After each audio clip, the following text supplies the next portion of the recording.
Сәлем достар, 2,5% жастарға берілетін несие басталды. Яғни 5 миллионға дейінгі қаражат 21 мен 35 жас аралығындағы жастарға беріледі.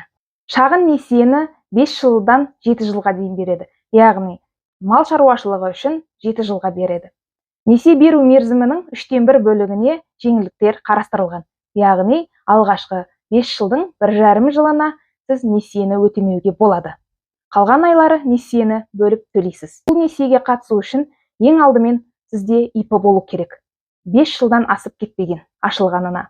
Яғни бүгін ашып қатыса да берсеңіз болады. Бұл жобаға сертификат қажет емес.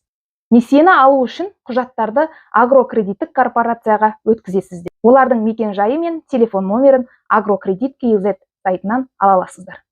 Әр аймақтар өзінің агрокредиттік корпорациясының филиалын осы сайттан көруге болады.